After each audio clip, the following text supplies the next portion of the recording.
ఓహో, అంటే మా వదిన జైలుకి వెళ్ళిపోయిందని ఇక మీ ఇద్దరిని ఆపే వాళ్ళు ఎవరు లేరన్నమాట. అందుకే ఇప్పుడు ఇంత ధైర్యం వచ్చేసిందా? మీరా, సాటి ఆడదాన్ని గౌరవించడం నేర్చుకో. మీ వదిన జైలుకి వెళ్ళింది శోభాచంద్ర చెల్లెమని చంపడం వల్లే అని నీకు తెలుసు కదా. కానీ తనని చంపడం మాత్రమే కాదు, మన జీవితాలు నాశనం అవడానికి కారణం కూడా ఆ అపూర్వే. ఆ రోజు 2 కుట్రలు ఒకేసారి జరిగాయి. ఒకటి శోభాచంద్ర చెల్లెమ్మ ప్రాణం పోవడం, ఇంకొకటి మన పెళ్లి. నా ప్రమేయం లేకుండానే నేను నీ మెళ్ళలో తాళి కట్టాను తెలుసా. ఫ్యాక్టరీ నష్టాల్లో ఉంది, తగలబెట్టేయని నన్ను అపూర్వ తప్పుదారి పట్టించింది. నేను ఫ్యాక్టరీకి నిప్పట్టించినప్పుడు లోపల చెల్లెముందని నాకు తెలీదు. ఆ నిజం బయటకు వస్తే తన కుట్ర బయటపడుతుందని ఆ అపూర్వకి తెలుసు. అప్పటికే నన్ను ఇష్టపడుతున్న నీ ప్రేమని అడ్డం పెట్టుకుని నీకేదో ఫేవర్ చేస్తున్నట్టుగా నేను నమ్మించి నా చేత నీ మెళ్ళలో తాళి కట్టించింది.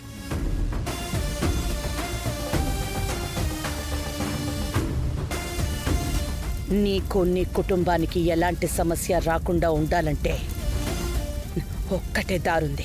చెప్పండి మేడం. మీరాని పెళ్లి చేసుకో.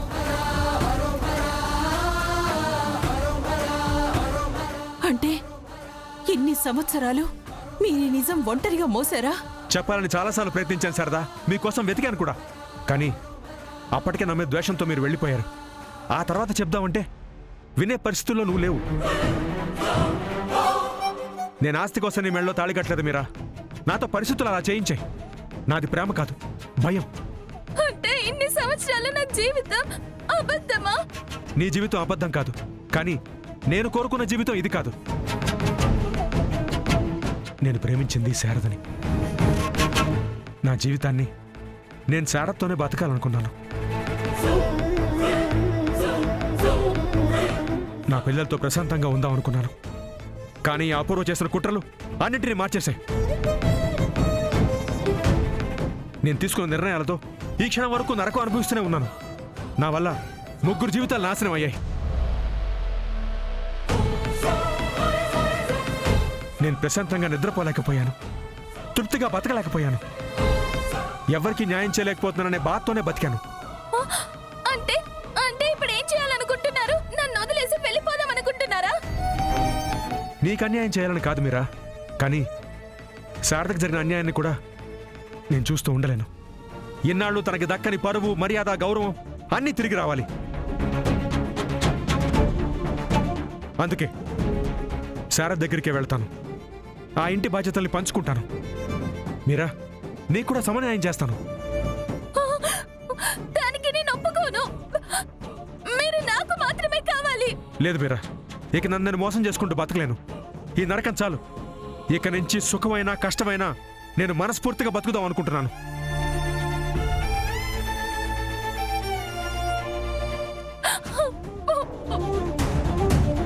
శారదా, ఇంకా నా మిగిలిన జీవితమైనా నీ భర్తగానే బతకాలనుకుంటున్నాను.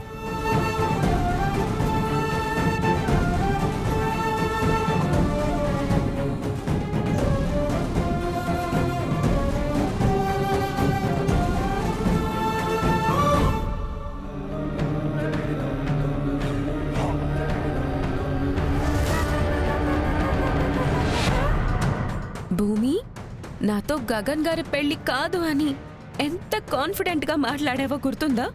ఇప్పుడు అదే గగన్ గారు నా కోసం పెళ్లి మండపంలో కూర్చున్నారు. ఈ సీన్ నువ్వు చూడకపోతే ఎలా? చూపిస్తాను. లక్ష్మి, ఫోన్ ఇవ్వు.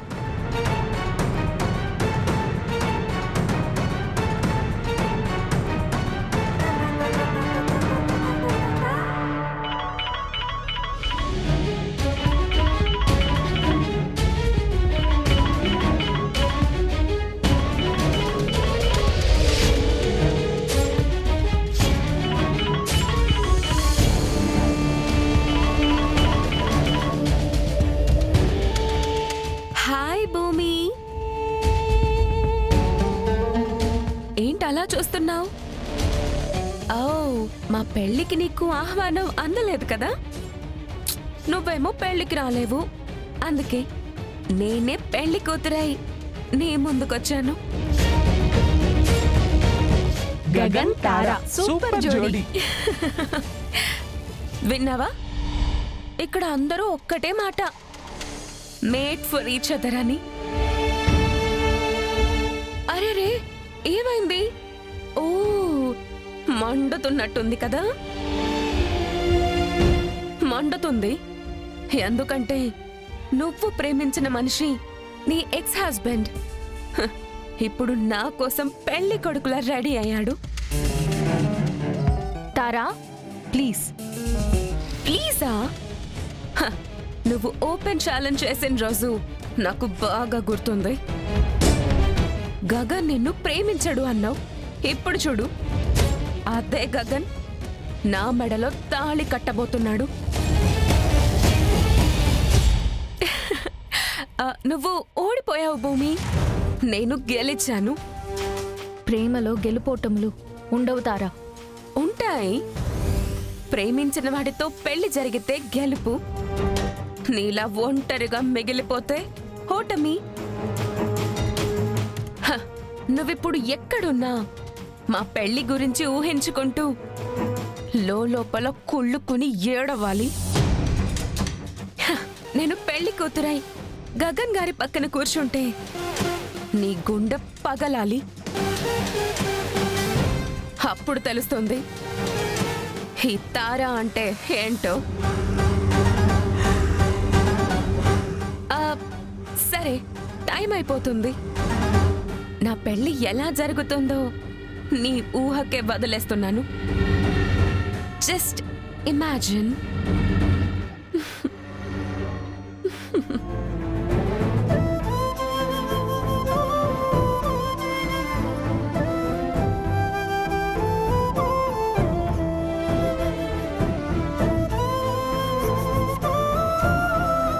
బావా, ప్రేమించిన మనిషిని మర్చిపోవడం ఎంత కష్టమో నన్ను వదిలి వెళ్ళిన నీకంటే నిన్ను ఇంకా ప్రేమిస్తున్నా నాకే బాగా తెలుస్తుంది. తను గెలిచిందని తార చెప్తుంది, కానీ నా మనసు ఇంకా నువ్వు నా వాడివే అని నమ్ముతుంది. నిజంగానే మీ పెళ్ళి జరుగుతుందా?